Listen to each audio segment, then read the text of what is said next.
ವಿಶ್ವವಿಖ್ಯಾತ ದಸರಾ ಉದ್ಘಾಟನೆಗೆ ಕ್ಷಣಗಣನೆ ಪ್ರಾರಂಭ ಆಗಿದೆ. ಇವತ್ತು ಶುಭ ಲಗ್ನದಲ್ಲಿ ಲೇಖಕಿ ಬಾನು ಮುಸ್ತಾಕ್ ಅವರು ದಸರಾವನ್ನ ಅಧಿಕೃತವಾಗಿ ಉದ್ಘಾಟನೆ ಮಾಡಲಿದ್ದಾರೆ. ಅದರ ಜೊತೆಗೆ ಖಾಸಗಿ ದರ್ಬಾರ್ಗೂ ಕೂಡ ಎಲ್ಲಾ ರೀತಿಯ ಸಿದ್ಧತೆಗಳು ಅರಮನೆಯಲ್ಲಿ ಆಗ್ತಾ ಇದೆಯಂತೆ. ಈ ಕುರಿತ ಒಂದು ವರದಿ ಇದೆ, ಬನ್ನಿ ನೋಡ್ಕೊಂಡು ಬರೋಣ.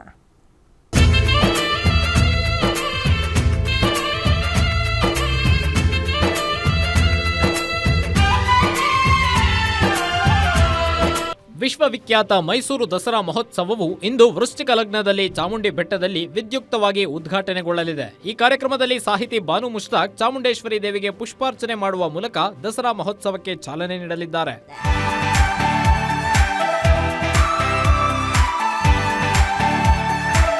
ಚಾಮುಂಡೇಶ್ವರಿ ಉತ್ಸವ ಮೂರ್ತಿಯನ್ನ ಶುಚಿಗೊಳಿಸಿ ಹಸಿರು ಸೀರೆಯಿಂದ ಅಲಂಕರಿಸಲಾಗಿದೆ.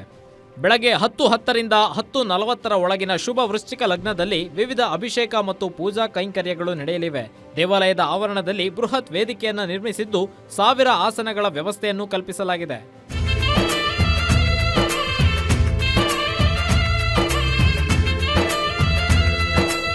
ಅರಮನೆಯಲ್ಲಿ ಯದುವೀರ್ ಒಡೆಯರ್ 11ನೇ ಖಾಸಗಿ ದರ್ಬಾರ್ ನಡೆಸಲಿದ್ದಾರೆ. ತ್ರಿಷಿಕಾ ಕುಮಾರಿ ಯದುವೀರ್ಗೆ ಕಂಕಣ ಕಟ್ಟಲಿದ್ದಾರೆ. 12:42ರಿಂದ 12:58 ಒಳಗೆ ರತ್ನ ಖಚಿತ ಸಿಂಹಾಸನ ಅಲಂಕರಿಸಿ ಯದುವೀರ್ ಖಾಸಗಿ ದರ್ಬಾರ್ ನಡೆಸಲಿದ್ದಾರೆ. ಒಟ್ಟಾರೆಯಾಗಿ ನಾಡ ಹಬ್ಬ ದಸರಾಗೆ ಕ್ಷಣಗಣನೆ ಆರಂಭವಾಗಿದ್ದು, ಜಿಲ್ಲಾಡಳಿತ ಸಕಲ ಸಿದ್ಧತೆಗಳೊಂದಿಗೆ ಬಿಗಿ ಪೊಲೀಸ್ ಬಂದೋಬಸ್ತ್ ಮಾಡಿದೆ.